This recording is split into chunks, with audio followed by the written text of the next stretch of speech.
कानी बहू।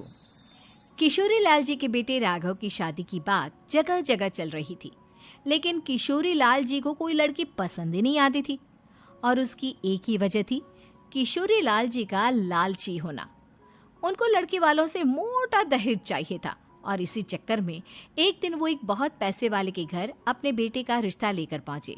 उस आदमी का नाम था ओम प्रकाश।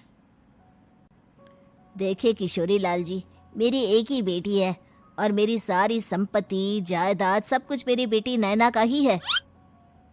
पापा, नाम से लगता है बहुत खूबसूरत होगी। कितना अच्छा नाम है ना, नैना। ओ, वैसे बात तो सही है आपकी। अब इतना पैसा है, जमीन जायदाद है, इकलौती बेटी, आप भी क्या करेंगे? सब कुछ उसे ही देंगे ना। बिल्कुल ठीक पहचाना आपने। बस बेटी की शादी और सारी जायदाद उसके नाम। पापा, बिना देखे हाँ कर दीजिए ना। इतना अच्छा रिश्ता फिर कहाँ मिलेगा? माला माल हो जाएंगे हम। मैं अपनी बेटी को बुलाता हूँ। अरे नहीं नहीं नहीं नहीं, आपकी बेटी का नाम नैना है, सुनकर ही लगता है बहुत सुंदर होगी। रहने दीजिए अंकल, मैं तो आपकी बेटी के नाम से ही इतना खुश हो गया हूँ कि उसे बिना देखे शादी करने को तैयार हूँ। अब तो मैं उसका चेहरा सीधे शादी के बाद ही देखूंगा।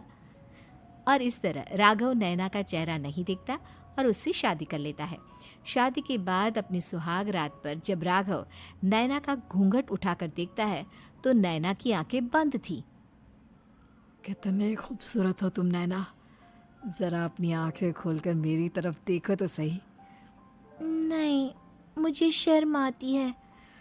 अरे, मैंने तुम्हें शादी से पहले भी नहीं देखा, और अब अगर तुम आंखें खोलकर मुझे देखोगी भी नहीं तो मुझे अच्छा कैसे लगेगा?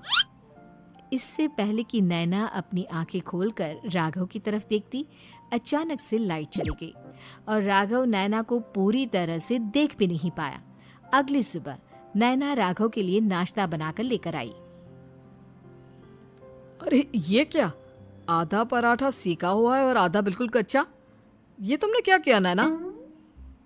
बहू, तुमने क्या आधा पराठा तवे से नीचे लटका कर रखा था, जो आधा सिका है और आधा कच्चा? मुझे जितना दिखेगा उतना ही तो सीखूंगी ना पापा जी। जहाँ जहाँ मुझे नजर आ रहा था वहाँ मैंने सीख लिया, जहाँ जहाँ नहीं दिखा वहाँ कच्चा रह गया होगा। इसका क्या मतलब है?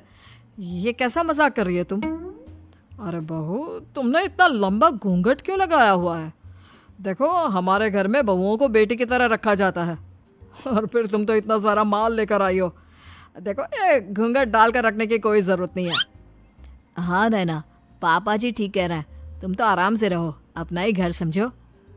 नैना अचानक से अपना घूंघट उठा लेती है।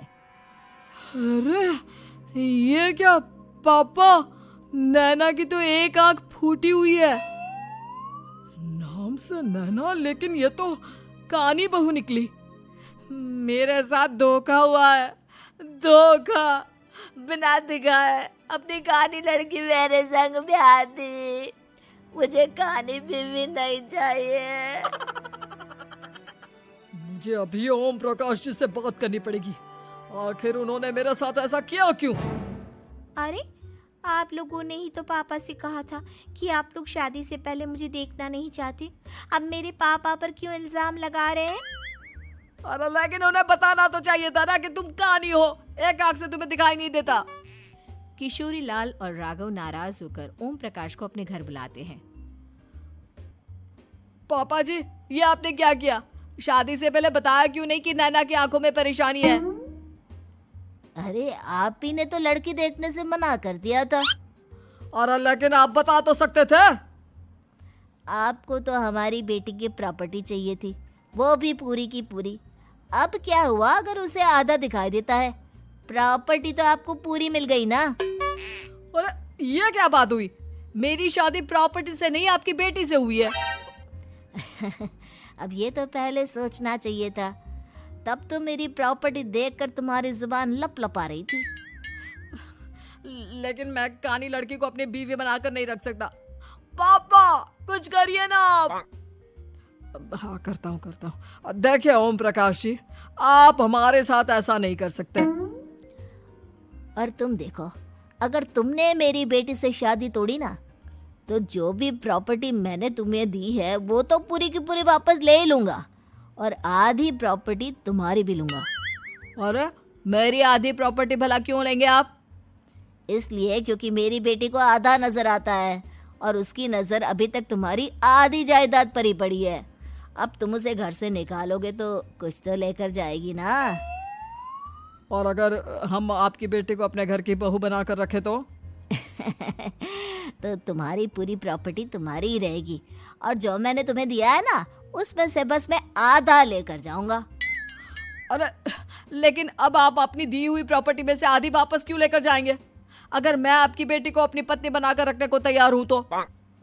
इसलिए ताकि भविष्य में अगर तुम मेरी बेटी को धोखा दो तो उसके पास कुछ तो रहे जो पति का हो। वैसे मेरे पास तो बहुत कुछ है, लेकिन अपने पति की कोई निशानी तो उसके पास होनी चाहिए ना। अब अगर तुमने मेरी बेटी को कानी कहा तो तुम्हें प्रॉपर्टी भी कानी ही मिलेगी, पूरी नहीं। जमाए राजा। किशोरी लाल और राघव समझ चुके थे कि वो बुरी तरह फंस चुके हैं और अब उनके पास वहां से निकलने का कोई चारा नहीं है। अब समझ में आया ना, लालच बुरी बला होती है। एक तो तुम्हें प्रॉपर्टी मिली, ऊपर से बीवी मिली, उसमें तुम्हें नखरे भी दिखाने हैं। आए बड़े, चुपचाप बैठो दोनों। कुछ दिनों के बाद नैना राघव की कार लेकर बाजार घूमने निकलती है और जब कार लेकर वापस आती है, ये क्या? एक तरफ से मेरी गाड़ी पूरी खराब हो चुकी है। लगता है तुमने मेरी गाड़ी को किसी दूसरी गाड़ी के साथ एक्सीडेंट किया है। अरे अरे कितना बड़ा नुकसान कर दिया तुमने बहू। वो क्या है ना पापा जी, मुझे एक आंख से दिखाई नहीं दे रहा था, सामने से गाड़ी आ रही थी। मुझे तो सिर्फ आधा ही दिखाई दिया और वो गाड़ी मेरी कार से रगड़ते हुए निकल गई। अब मैं क्या करूं बताओ? आप इसे ठीक कराने के पैसे कौन देगा? तुम्हारे पापा? तुमने मुझसे इस तरह से बात की? अभी रुको। नैना राघव की शिकायत ओम प्रकाश को कर देती है। देखो राघव, अब जो मेरी आधी प्रॉपर्टी तुम्हारे पास थी ना, उसमें से आधी और मैं लेकर जाऊंगा, क्योंकि तुमने मेरी बेटी को डांटा। अरे नहीं नहीं पापा जी, गलती हो गई, माफ कर दो। गलती की तो कोई गुंजाइश ही नहीं। अगली बार मेरी बेटी को डांटा तो बची हुई आधी में से आधी और ले जाऊंगा। लालच के चक्कर में हम दोनों ने बहुत बड़ी गलती कर दी बेटा। एक तो तुम्हें कानी बहू मिली और ऊपर से जो माल मिला वो भी काना। इस तरह राघव की हर एक गलती पर ओम प्रकाश उसकी प्रॉपर्टी का आधा आधा हिस्सा लेकर अपना सारा माल वापस ले गया और राघव को कानी बीवी से काम चलाना पड़ा। भाई लालच वाकई में बुरी बला है।